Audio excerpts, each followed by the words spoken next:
Hey guys, welcome to this week's episode. Hey, Coach here. Here's a question for you. The $64,000 question regarding landscape designing. And welcome to Yard Coach Studios here. You know, the $64,000 question is can you guys design it yourself? And the simple answer is yes. And the other question that goes along with that is, do you need to know a lot about a lot in order to have a nice design and eventual project outcome? No, you don't. And that's what we're covering this week. You don't have to be 46 years in the business in order to produce something that is functional, usable, and beautiful for you and your family. Let's get started.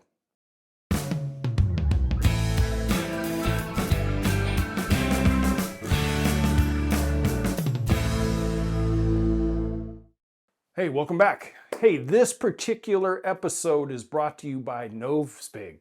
Noevsbig is a desktop lighted magnifying lamp that has helped me quite a bit when I'm dealing with super small print that comes in an email form that probably was 24 by 36 originally, and now it's shrunk down to 8 by 12 to go through an email system. And sometimes, even with reading glasses, I can't see it. But the use of the Noevsbig desktop magnifying lamp, I can put it underneath there, blow it up to the size that I need, and easily read it. So thanks to Noevsbig, this week's episode sponsor. We'll talk about it a little bit more in a few minutes. Now, would it help a person design something super special if they had years and years of experience? Of course, but for the most of us, we're in a total different genre of vocation. You know, nurses and doctors and cops and lawyers and construction people and all the various vocations that are out there. And you're not a landscape designer, but maybe you're on a budget. Maybe you don't want to pay somebody for something and you want to have the pride and ownership of doing it yourself. Perfect. It's what we exist for, to help you do. So when you have a situation and a landscape project that you are going to tackle, the first thing that you have to remember is 3 things. Number 1, you don't have to be perfect. Number 2, everything surrounds very simple tools. And number 3, you really do need to know where you're located at, the area, the hardiness zone in which you live, and some of the conditions, weather patterns throughout a year. How cold do you really get? Do you have that special prevailing winds that can just dry a landscape out and really require certain plant material to adapt and perform?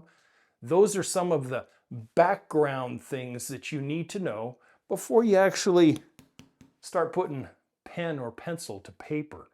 That knowledge itself is going to put you light years ahead of many homeowners that are doing projects on their own.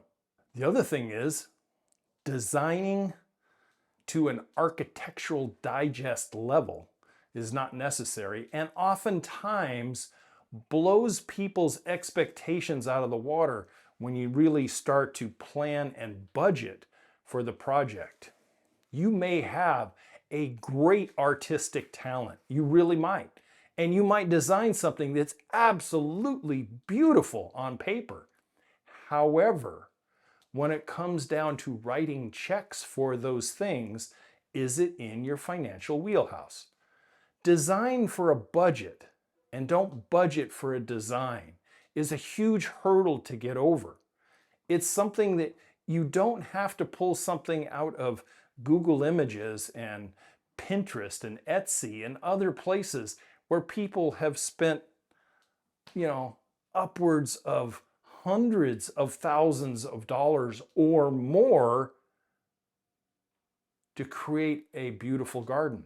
You design it for you, your skill set, your family's needs, not wants, and maybe some futuristic thinking down the road.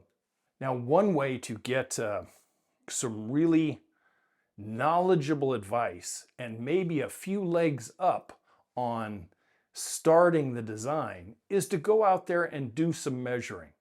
I always found, as an experienced designer, immersing myself in the location of where it's going to be usually created my best design attempts and creations for people. The same thing goes for you.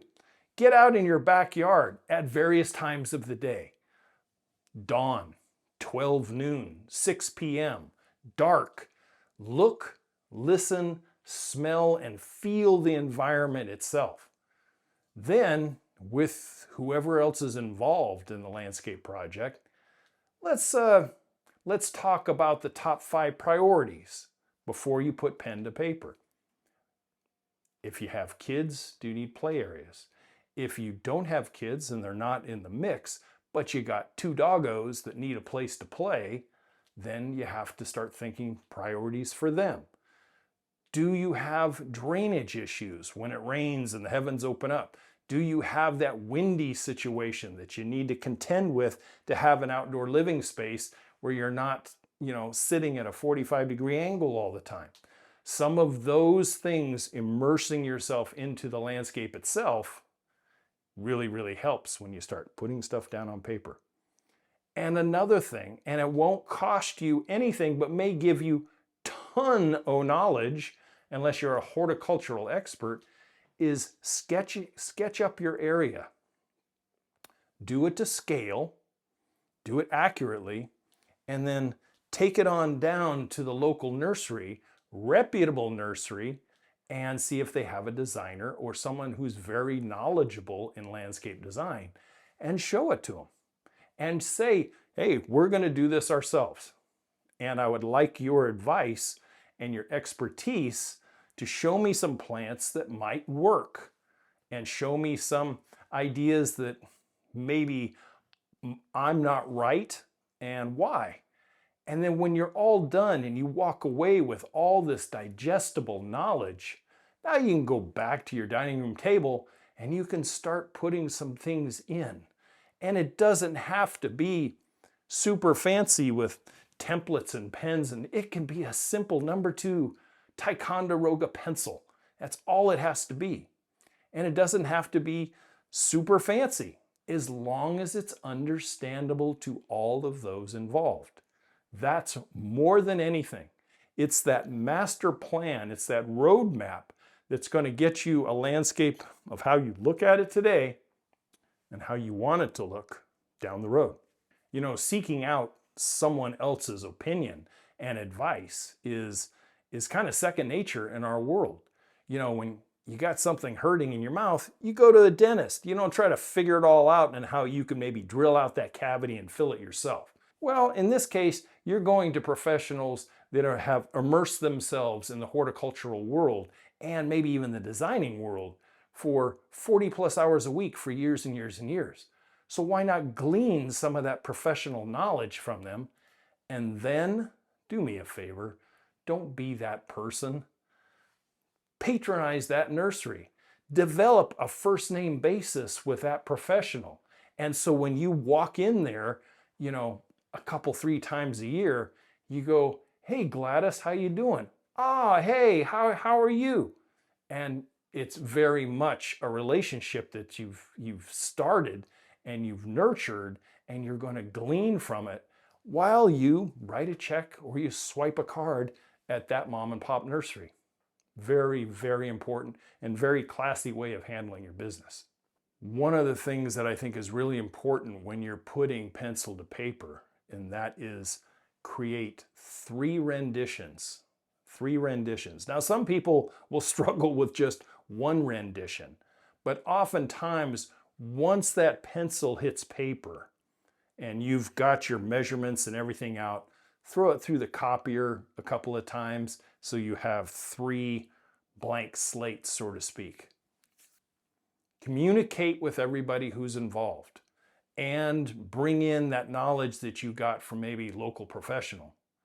And then do 3. And what you will find is, as an amateur designer, it will generate creativity. I guarantee you that. You can look at Google Images and Pinterest and Etsy's all you want if you want to magnify your creativity and get those creative juices flowing. But remember always that we are always designing to the budget and not budgeting to a design. And that way, you're not biting your nails at 3 in the morning wondering how in the hell are we going to pay for all this. And you're going to be happy with it because it's not going to be super, super complicated. You're not making huge elements in this landscape initially based on your budget. Because let's face it, most of the time, first-time homeowners or maybe second-time homeowners that really want to put their personal stamp on their home, if they're doing it themselves, they're not going to make it a $100,000 project. They may make it a $10,000 project, maybe a $15,000 project. And so it's going to be simplistic enough to satisfy all the needs and some of the wants of everyone involved, and it's going to be within your skill set or your ever-increasing skill set in order to tackle, accomplish, complete, and enjoy the project itself. The one thing about designing it yourself, and I use the word master plan, is because you can design in the future now. You may not do everything on that master plan initially. Maybe you have a design that shows a second garage or a man cave she shed area or a huge vegetable garden, but for now it's going to be a play area. So think about down the road, be honest with yourself as far as how long you're going to be there, and put in infrastructure when you start the project based on your master plan, so that when that time comes and those other elements can be afforded to be put in, you have that electrical conduit in there. You have that low voltage cable laid in some of the trenches, and you have a location where you can connect into your house power and have your lighting system later on down the road, unless that is something that you want to do right now. Maybe you need gas lines put in and stubbed up on the corner of the patio that you're going to do, because in a couple of years you're going to save your pennies and you're going to put in a pergola structure with a nice outdoor kitchen. But you do some of the underground work based on the master plan today. This is some of the stuff that professionals do based on the interview that I do with my clients. How do you like it now, and do you have any other plans that you want to do later on down the road that maybe, you can't afford right now? And there's nothing wrong with that. Hey guys, Coach here. Welcome to the Yard Coach Studio in the middle of an irrigation design for a gentleman out in Washington. Hey, I wanted to introduce you to the Noevsbig adjustable, detail, magnifying, design uning, drawing, artistic, or in this particular case, trying to read very small text that came over email regarding the dimensions of a yard. This thing is pretty cool. Lighted underneath for great illumination. You can do jewelry work. You could do model, airplane, hobby type of stuff with it. Things that require a very highly illuminated and much magnified. And then you can get it up out of your way, however you need it to do. I have found it very helpful on this particular project, because even with reader glasses, some of the dimensions on this design I could not use. But a big shout out to Noevsbig for sending us this. We really appreciate it. We have used it a couple times now, and I hope to use it for many years in the future. So check it out. We'll put a link in it down below. Anything that you can do if you have this thing helps the channel out just a little bit. Anyway, Noevsbig illuminated, magnified, adjustable magnifying lamp. Very useful for the type of work I do when I'm at the drawing board here in the studio, and I'm sure you'll have a use for it too. Anyway, check it out at your leisure. You may have a design that is just as simple as, for now, a patio, 2 trees, grass, and some irrigation. That may be the extent of what you can afford right now. And that is okay. Give yourself permission to say, that's okay for now. Because just doing that is going to raise your skill level up, going to raise your confidence level up, and later, maybe next year, you're going to add in a fence perimeter bed of this, that, and the other thing. You're going to put in a small water feature, and you can expand on it later on. But for now, the master plan calls for simplicity, some simplistic elegance to start it off. There is generally, in a household, there is generally one person that's going to be the tip of the spear, so to speak. They're going to be the ones that'll probably do quite a bit of the backstory and the informational gathering. Doesn't mean that there aren't other decision makers involved. And maybe the other decision maker has got a business that has to run to make sure that there's income coming in to pay for the project. But maybe there's someone who has a part-time job, and the other part-time job is raising the family or whatever, but they have time to sit down and doodle out and sketch out these renditions and go and get some information and then grab the other decision maker and go to the nursery and meet the professional that dispersed some of this information and bring the other person up to speed and involved. Then sit down and discuss it. What do you think? What's your opinions? You may get the, hey, do whatever you want, honey. Scary. But as long as it's feasible, within budget, going to work, inside the skill set, and maybe you have access to higher skill sets within your circle of influence, friends and family, then you are on the right track and headed in the right direction. Then, once it's done, you can sit down over an adult beverage or whatever, cup of coffee on a Saturday morning, and share that sketch or share those 3 sketches. And you may get just a home run on number 2 there. That's perfect. I think that is a perfect idea for our landscape for now. Or it may be, well, I like some of this one. That makes some sense in that one. And I really like this idea. Let's put those 3 together and come up with a final sketch. Good communication, on budget, on time, and this design is not something that's going to start next Saturday afternoon. This is something that's 3 months, 6 months, 9 months, 12 months down the road, because there's still a lot of stuff that you have to gather up.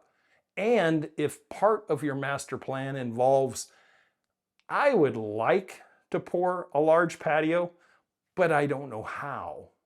But maybe I can form it up and someone else can come in and pour it and finish it. That way it will look super nice. Maybe your local contractors out there that pour cement for a living, they're booked for 90 days out or more, depending on the area you're in. And that kind of puts a damping on next Saturday afternoon. So there's a lot of scheduling and some planning and some dialogue and some deposits and maybe contractual agreements, and all of that equals time.